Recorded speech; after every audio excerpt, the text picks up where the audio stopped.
Good afternoon. Welcome to the April 27th meeting of Hardin County Fiscal Court. I remind you, if you have cell phones, to please turn them off or put them into vibrate mode. I will begin with the roll call, if you would, Ms. Donnelly. Clem. Here. Wiseman. Here. Thompson. Here. Ronnie Goodman. Here. King. Here. Judge Barry. Here. Easter. Here. Doug Goodman. Here. Williams. Here. Mr. Clem is going to lead us in the invocation, and Mr. Ronnie Goodman in the pledge, if you'll please stand. Pray with me, please. Our most gracious and loving Heavenly Father, we thank you so much for this beautiful day that you've given us, and Father, for all the blessings in it. And Father, today we just especially want to lift up the Oldham family, and Father, we just ask that you give Dennis and his mother and the entire family special peace and comfort in the passing of his father and her husband. And Father, we want to lift up our nation and all those men and women that go to work every day to protect us. Father, be with them and protect them and be with their families as they await their return. And Father, as we go through this meeting today, be with us, lead us, and guide us, and direct us in all the things we say and do. These things I ask in your Son, Jesus' name. Amen. Amen. Please join me in the pledge. Pledge allegiance to the flag of the United States of America and to the republic for which it stands, one nation under God, indivisible, with liberty and justice for all.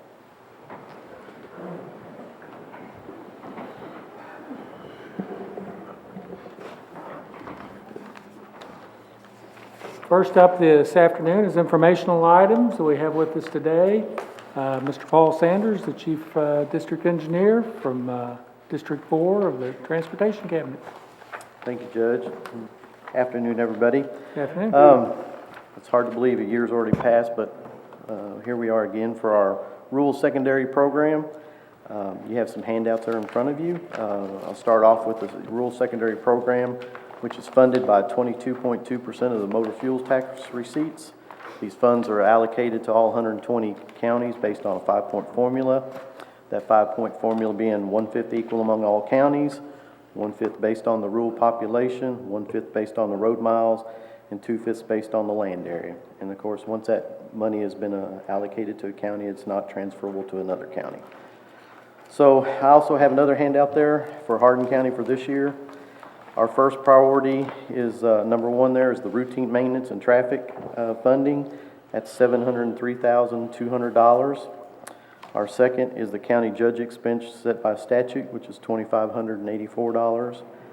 Then our first priority for this year is Kentucky 1538, starting at Kentucky 1357 at the 0 mile point, going to the railroad crossing to mile point 2.177, that total distance being 2.177. The anticipated cost is $177,905. Our next priority, number 4 there, is Kentucky 2802, going from Kentucky 361 at the 0 mile point, going to Kentucky 447, which is at the 2.148. Again, 2.148 is that total distance. The anticipated cost being $215,302. Then our fifth priority for the year is Kentucky 1375 from Blue Ball Road at mile point 17.118 to Kentucky 920, which is at mile point 19.680. The total distance is 2.562 miles. The anticipated cost being $210,712. Our sixth priority for the year is Kentucky 253, going from Kentucky 86 at the 0 mile point to Kentucky 1357, which is at the 3.153 mile point. The total distance being 3.153. And the anticipated cost of it being $251,526. Then our seventh priority is Kentucky 222. There's an existing joint there at the 6.170 mile point, going to US 31W, which is at the 6.751 mile point. That total distance being 0.581 miles long, with the anticipated cost of $153,599. Then our eighth priority for the year is Kentucky 1135 from Kentucky 61 at the 4.035 mile point to Kentucky 210 at the 5.047. The total distance is 1.012 miles. The anticipated cost of that being $88.048 miles, or $1,000, sorry. Then our ninth priority is Kentucky 2199 at the Breckinridge County line at the 0 mile point, going again to the Breckinridge County lane on the other end. That mile point, .348. The total distance is .348 miles long. The anticipated cost being $36,426. And our 10th priority for the year is on Kentucky 210 at the .404 to the .13 mile point. We're going to install some guardrail as part of the program this year. The anticipated cost being $15,121. And then our 11th priority for the year is Kentucky 2213.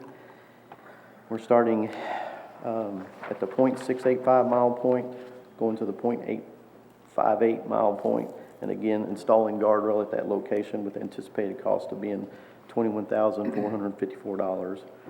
And the total cost of the program for this year is $1,875,877. So pretty big program for considering funding and everything. Quite a number of projects. Yes. Any comments or questions for Mr. Sanders? Thank you. Just to mention, last year's program, because of budgetary concerns and all that, a lot of that got held up or deferred last year. So last year's program was just let in December of this past year. So it's all been let to contract and has a specified completion date of the end of the year. To date, I have no idea when this will get out and it'll be completed, but just so you know, okay?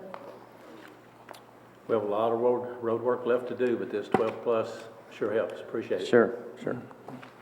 Anything else you'd like to share? Sure. Some of last year's program, our FD05 program, which is another pot of money for resurfacing. We did have Logston Parkway, which was set up last year, and because of the budgetary, it got put off till this year. So you should see that happening. Also, 84, it was deferred from last year, along with Kentucky 220 from Wilson Road going towards the Ronnieville area. It was deferred. Also 1600 from Patriot Parkway going to the roundabout was deferred. So you'll see that also this year. One that we did get done, which was late in the year last year, was 31W up near West Point. One to come up this summer will be from around the south end of the courthouse going to the WK Parkway where we've done the lane diet. That'll be done this year also. And then there's a 62 resurfacing project that'll also be done that'll end right there at Alltel. So got a lot going on, and that's a good thing. Certainly is. On that 62 project, where's that start at? Where's it start? It starts just before where the 2-lane goes to the 4-lane. Okay. It starts about right there, And then comes comes back into to town. And then it comes back to Alltech, did you say? Yes, it comes from there to the Alltech, yes. Gotcha. Any other questions? We certainly appreciate the good job you and your staff do for us every day. Thank you. Thank you for working with us. Thank you. Appreciate it.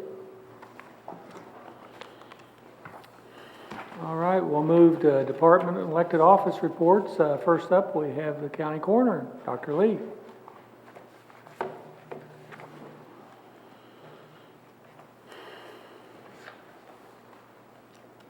Afternoon, Judge and Court.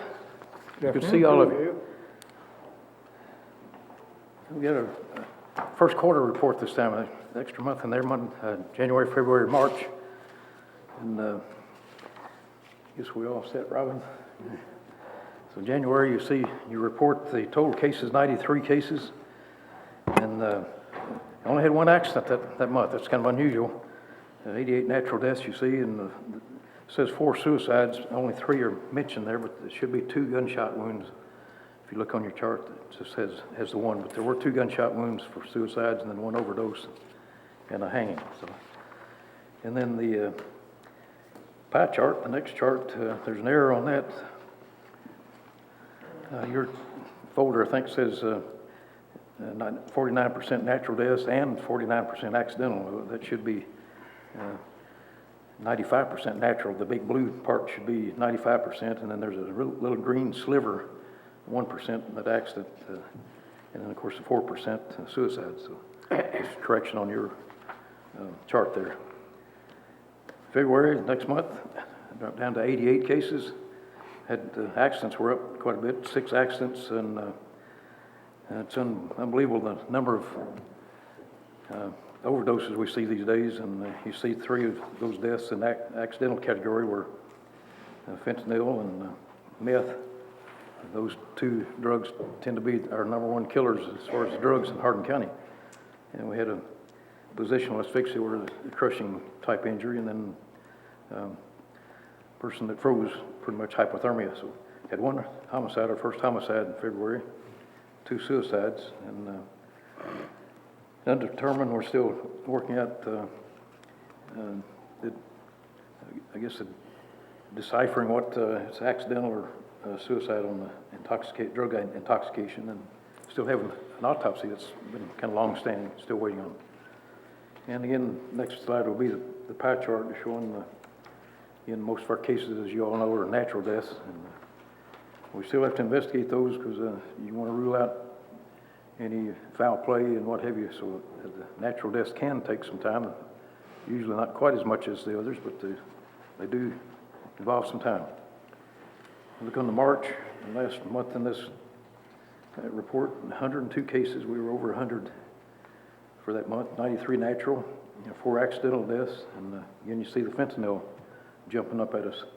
We had 2 homicides that month, and a couple of suicides too. Both those were hanging deaths, and we're still waiting on an autopsy report. So the next slide will be in the pictures. Those of you who like pictures, the pie chart showing the categories again.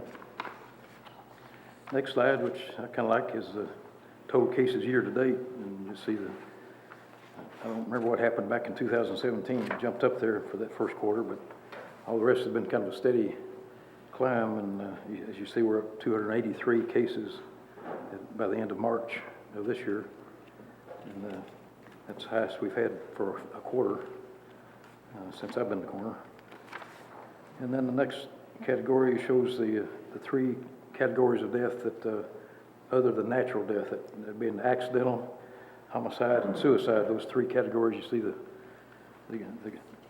graphs there, and they've either been the same or higher this year than previous years. The accidents are the same, but the suicides and the homicides both are up from previous years. And but suicide's almost twice as much as it has been. Next slide, and this is a busy slide. It's almost too many things to put on one slide, I guess, but autopsies remains pretty constant over the years. And next category of bequeathals, we haven't had any people donate their loved ones to the universities. One thing, the university is not doing that anymore for the time being. I don't know when they'll start back again, but those families who have already made prior arrangements, they will honor those. But the middle category, the cremations, you see, we continue to do a lot of cremations. And again, those require a lot of interpretation. I think, of course, Daniel, you've been involved in knowing what we've been doing, and I guess Jenny too, with the hospital.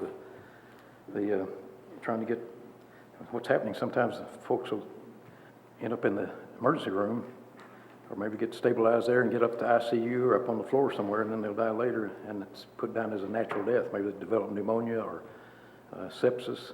But when you start looking, we as coroners have to, before we sign the papers for cremation, we've got to do some investigation there. We're finding a lot of those got in the hospital because of overdoses. So it's kind of set us back a little bit. So we're in the process of trying to work some things out with the hospital on that. So kind of unusual, those numbers. Then going on to the cremations, then county cremations, the indigent program is low right now, so it's good. Those last 2 categories, EMS transport, that's when we get to the scene, the EMS gets to the scene of residence and declare the person deceased, and they call for the coroner. If it's a transport situation where the funeral home is not coming to pick up the individual directly at the residence, then we transport back to the coroner office. And you'll see we're going pretty good on the EMS, less transports taken back to the coroner office, and then our last column, the coroner transport, was increasing. Well, look what happened. The last category, you see We have a little bit more, and I think that's an anomaly, Judge. I don't think that's a routine thing, but if you have an example like we might be up in say the north end of the county, say at Big Spring, where Meade County and Breck and Hardin come together, we might be up there in our POV. A call comes in, well, rather than drive back to E-Town to pick up our truck and then drive back, sometimes it's handy for the EMS to transport, and I don't want to take advantage of them. They've been good to us. Bryce, you guys take good care of us. Appreciate that. We don't want to abuse that, and we were down for some repairs a couple of times, or not repairs but maintenance, and then I think the weather. One night I remember we had a case where there must have been several police cars and a fire and a narrow driveway and rain backed up down the driveway, and the coroner was the last one there, so EMS had already had their vehicle at the front door. It was handy just to load up and bring them back. So there's some reasons why those numbers are. I expect that to change, Judge. And I think it's one more slide, maybe to residency of the decedents. Again, E-Town being the larger population in the city, in the county, we have 43% of the deaths. Radcliffe right behind at 22%, and on down the line, as you see. And I guess that was the last slide. So, any questions of anybody? Anything I could try to answer? Any comments or questions? Thank you, Judge. Thanks, Dr. Lee. We appreciate it. Appreciate the good job. You're welcome. Thank you. Next, we'll hear from the Hardin County Sheriff's Office, Sheriff John Ward. Good afternoon, Judge Berry, magistrates, clerk, county attorney, everyone else. Our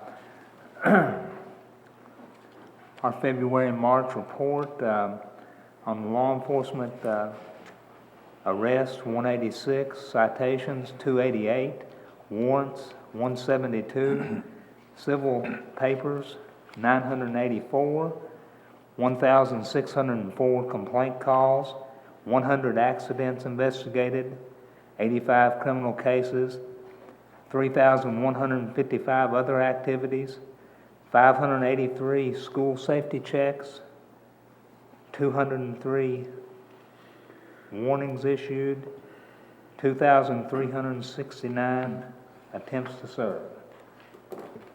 Office operations, 82 records checks, 463 carrying concealed permits, 1,411 vehicles inspected.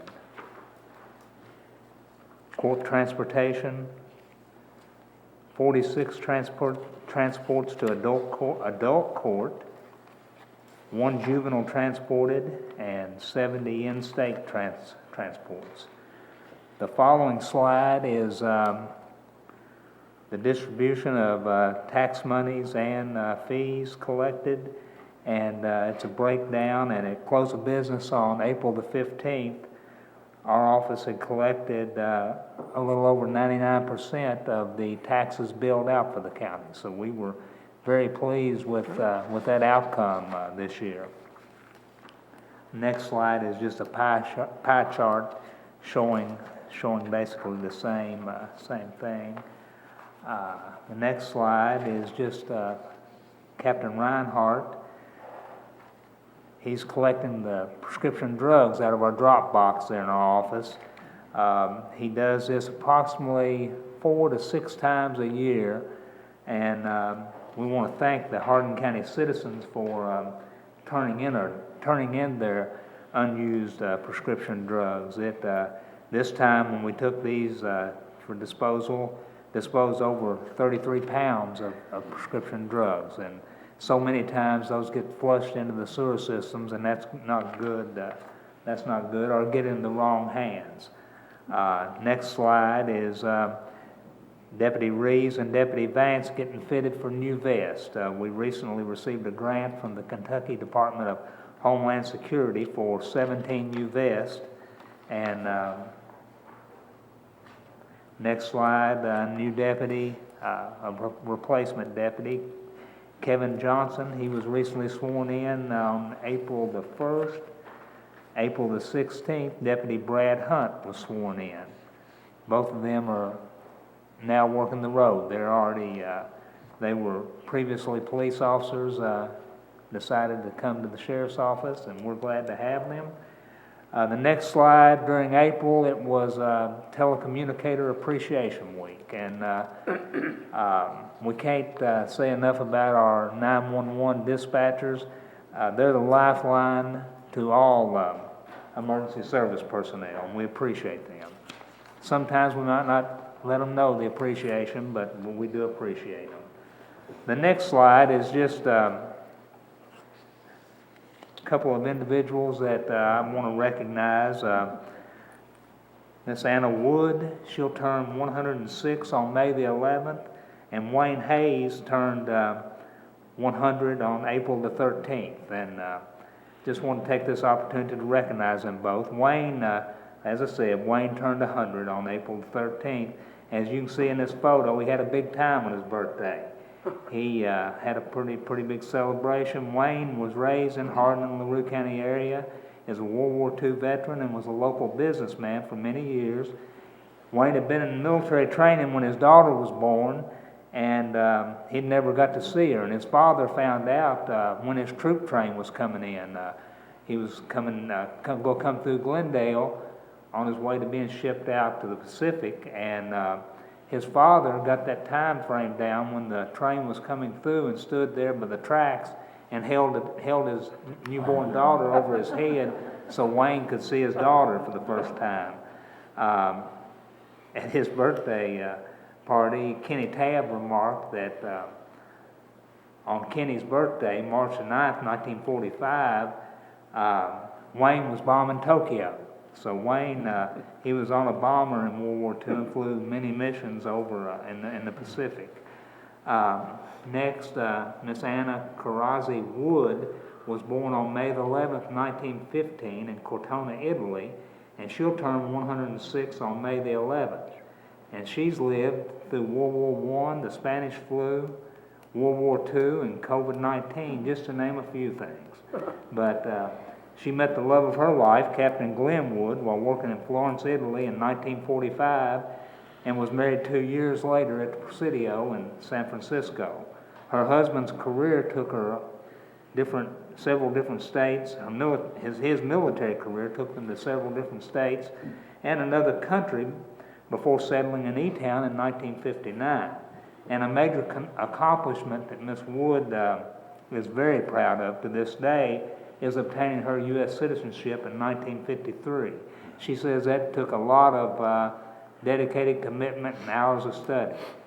She and her husband raised 4 children, and Miss Wood to this day still enjoys cooking, gardening, going to church, and spending time with her family. And one of her family members told me that she won't miss a vote. Anytime there's an election, she's going to vote, even if it's by absentee, but she's going to get to the polls one way or the other. And I just would like for y'all to join me in wishing them both a very happy birthday. They're still, it's amazing at 100 and 106 how active they are, but they're both still very active, and just wanted to recognize them today. That's all I have. Does anyone have any questions? Any comments? Thank you. Thank you. We appreciate it. Next up is Ms. Teri Bennett, the Chief Financial Officer for the Sheriff's Office. Good afternoon, Judge and members of Fiscal Court. You will have our budget information before you, and you will see that in the month of February that we spent about almost $343,000, and $297,626 was for payroll and salaries. And the other big ticket items we spent was for gasoline and, of course, vehicle maintenance. And again, for March, we spent $226, and again, payroll and benefits was $3,029, and again, gasoline was $7,500, and again, our other big ticket, well, wasn't quite as big, thankfully, and for vehicle maintenance, and of course, gasoline, as I said. We have spent about 18% of our budget, which is right on target for the year. And if you'll flip over to our balance sheet, we sent up fees money for February was 157,321 and 154,627 for March. And again, that's right on target, leaving us about 361,410 in the red for the year. That's pretty much on target as always. Does anyone have any questions or? Anyone? Okay, thanks, appreciate it. Thank you all so Anything much. else you'd like to share? No, I don't have anything. Anyone? All right. All righty. Thank you, guys. Appreciate Thank it. you. And that brings us to the county clerk's report. Ms. Donnelly. I believe you all have copies of our fees and commissions report in front of you. February, we were down, and I believe the reason for that was we were closed 3 days because of the snow. But still, comparing year-to-date with last year, we were up $1,860.30. Year-to-date was $517,672.99 compared to $515,812.69. March, we had a whole lot better month in March. Year-to-date, the difference, $149,163.90. Last year, we took in $776,471.91. This year, $925,635.81. So your subtotal, the difference was $147,303.60. So March of 20, we took in $260,659.22. This year in March, we had $407,962.82. So our March really looked up for us. So we've done really well. Good. And if you have any questions, that's all I have. Questions for the clerk? All right, thank you. We appreciate the good job in your office as well. Thank you. That brings us to item 4 then, which is something that occurs at the last meeting in April every year, and that's the presentation of the proposed budget for the next fiscal year. I have a statement that I'll read for you, and then we'll discuss how we proceed from there. Just prior to this meeting, you were provided copies of my fiscal year 2022 budget proposal. As you are aware, KRS 68.240 requires the judge executive to present fiscal court by the 1st of May each year a proposed budget of appropriations balanced against the estimated receipts for the upcoming fiscal year. This proposal was prepared in conjunction with our county elected officials and all department leaders throughout county government. I'd like to take this opportunity to thank these leaders for their excellent work each and every day in providing outstanding services to Hardin County citizens in an efficient and cost-conscious manner. And I especially thank Treasurer Lisa Pierman and her staff for the countless hours of tedious work required in processing documents, tracking transactions, and accounting for all the resources all year long to near perfection. Preparing our annual budget each year is always a challenge. Meeting our needs with the limited resources we receive is always difficult. Our elected and appointed leaders throughout Hardin County government continue to be innovative stewards of these resources. Their thrifty approach and delivery of the services they provide allows us to present to you a structurally balanced fiscal year 2022 budget based on current sustainable reoccurring annual income equating to anticipated reoccurring annual costs.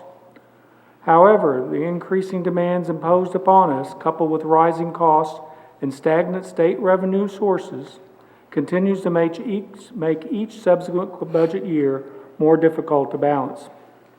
And while the large increases to pension fund payments were temporarily suspended for the current fiscal year due to the COVID-19 pandemic, fiscal year 2022 brings the resumption of those annual 12% increases compounded year after year to our state-mandated pension payments. Fiscal year 2022 will see a cumulative 36% increase in pension fund payments when compared to fiscal year 2019. Like any budget, The amounts in the proposal are carefully calculated estimates for both income and expenditures. They are well thought out, fine-tuned projections based on analysis of historical trends and years of experience. Let me stress that these estimates also include revenue projections. Many only view budgets from the spending side of the equation and give little thought to the income side. But as you well know, you can't spend what you don't have, unless, of course, you're the federal government. Therefore, as a word of caution, if income falls short of expectations, then expenditure limits will also need to be reduced during the year. So let's review some of the points of interest in the proposal. While funding for the jail continues to be a challenge to the county's budget due to decades of inadequate reimbursements from our state government, Jailer Josh Limbaum is doing an outstanding job in controlling expenses for our county detention facility. His budgeted expenditures forecasted in this proposed budget is $75,000 less, or almost 1% less than the current year's budget, which was just a modest increase over the previous year before that. That will make this 3 years in a row of operating on approximately the same amount of funding. Considering the impacts of inflation, increasing personnel costs, and rising hazardous duty retirement rates, the jailer staff is doing an excellent job of holding costs down. I commend Jailer Josh Limbaum for the outstanding job they do with the limited resources available to them. Their innovation and can-do approach are indeed stretching resources and maximizing results. This budget proposal projects Hardin County's jail expenses at just under $9 million for the year. Again, $75,000 less than the current year's proposal was. To balance the jail's budget, a $2.6 million transfer from the county's general fund to the jail fund is still required. The result is that Hardin County taxpayers is subsidizing 28% of the jail's costs. This $2.6 million subsidy is about 1/3 of the $7.6 million in real property taxes the fiscal court will receive. As a reminder, no one is jailed for violating county or city ordinances. These prisoners violated state law. On a different note, for the third year in a row, the county's solid waste fund no longer needs to be subsidized by the general fund. Paying off most of the long-term debt for the landfill, combined with contracting out landfill management and operations almost 2 years ago, relieved county government from hundreds of thousands of dollars in future construction projects, erased the county's annual subsidy for landfill operations, and provided a reliable positive annual cash flow to the county government. The proposed solid waste fund budget reflects a positive balance of over $1 million for the fiscal year. Also within this budget proposal, the Hardin County Road Department receives almost $4.2 million in funding, approximately $500,000 more than our current fiscal year, and $1.4 million more than our last fiscal year. This is due primarily to the $1 million in funds that we are able to transfer from the solid waste revenues, plus $220,000 in road department reserves we will utilize to help pay for a bridge replacement on Miller Road.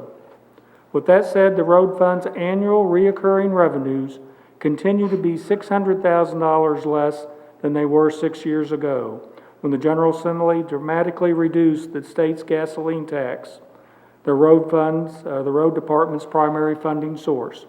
This has caused a 40% reduction in reoccurring annual asphalt work for the 7th straight year. Let me remind you that not a penny of your property taxes go toward the maintenance of county roads, or state roads for that matter. Proceeds from the motor fuels tax, commonly referred to as the gasoline tax, is essentially the sole source of reoccurring road funding. Sadly, the General Assembly once again failed to take the actions necessary this year to curtail the rapid decline in the condition of state and county roads. Also included in this budget proposal is almost $2.6 million to operate the county-wide 911 system. Our decision 3 years ago to shift 911 fees from the landline phone bills to the property tax statements allowed our 911 center to become self-sufficient, meaning it no longer needs to be subsidized by the general fund. Changing our collection method to only allowing 911 operations to be don't only allow it to be self-sustaining, but also makes it possible for them to have significant upgrades to our emergency communication system. These improvements greatly enhance our connectivity with first responders and assist with preparations for the next generation of 911, thereby keeping Hardin County on the leading edge of 911 services. Another area of interest in this budget includes over $1 million being allocated from the general fund to support the Hardin County Library System. As we have discussed numerous times, Hardin County is one of a handful of counties supporting library services directly from its general fund. The vast majority of Kentucky counties' libraries are supported by a local taxing district. Hardin County Animal Control is funded with nearly $880,000 for next year, almost exactly the same as this current year. The income to support the animal care and control is derived from $280,000 in fees and some very generous community donations. This leaves a gap in funding of $600,000 required to be supplemented from the county's general fund tax revenue. Also noteworthy in the budget is just over $6 million in funding to operate the county's emergency medical services, or EMS.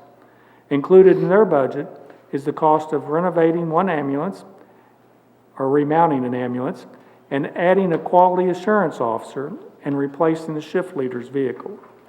And of course, there is funding for the proposal to sustain the operations of other essential services provided, such as engineering, IT, building code, emergency management, and the finance office and departments.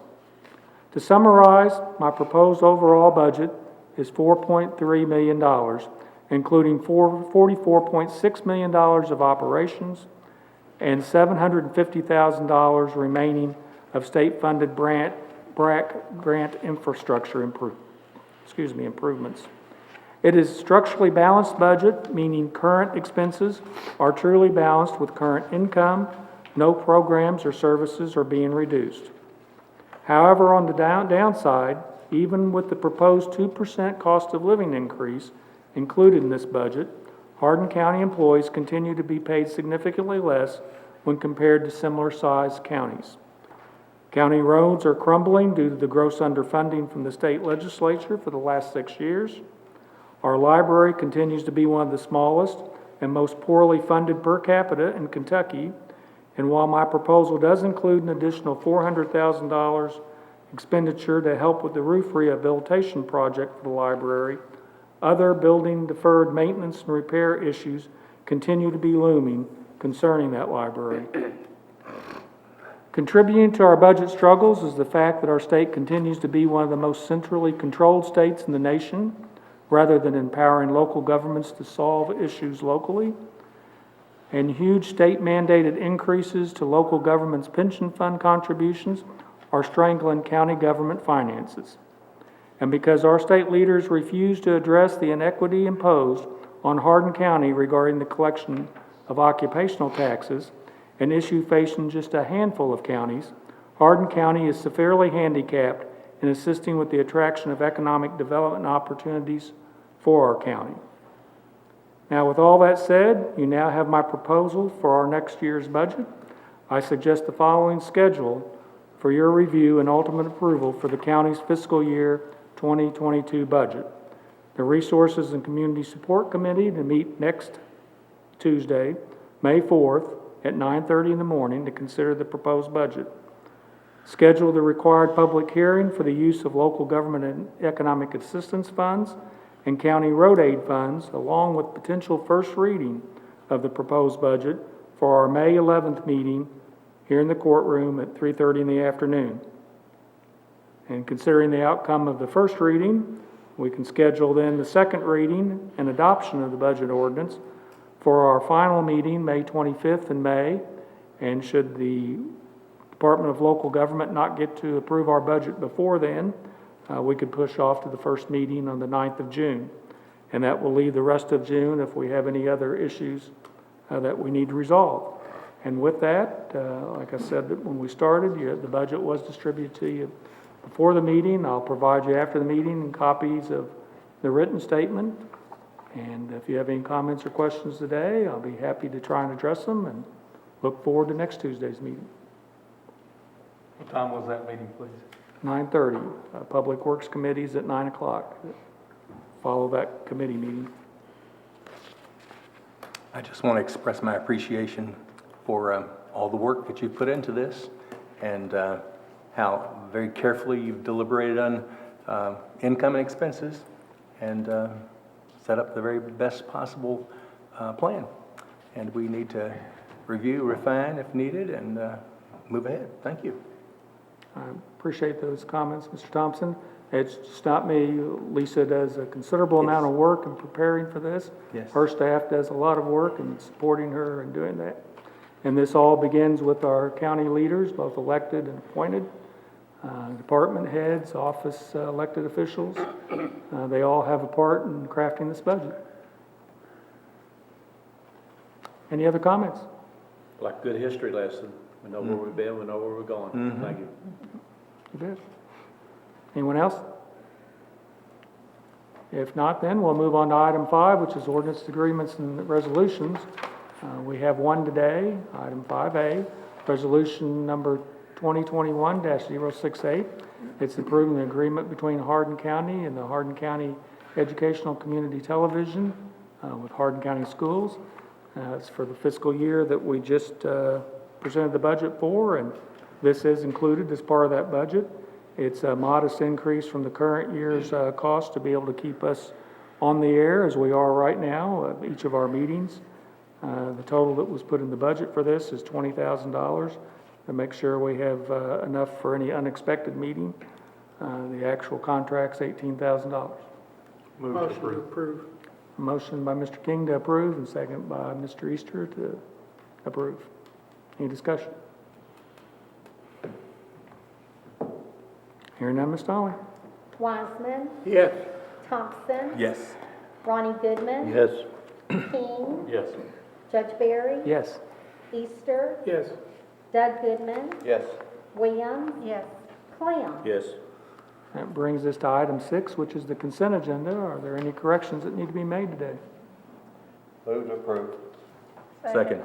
Motion by Mr. Doug Goodman, second by Mr. Thompson. Any discussion? Hearing none, Ms. Donnelly, if you call the roll again, please. Thompson, Yes. Ronnie Goodman, Yes. King, Yes. Judge Barry, Yes. Easter, Yes. Doug Goodman, Yes. Williams, Clem, Yes. Wiseman. Yes. We'll start around the table today with comments from Mr. Easter.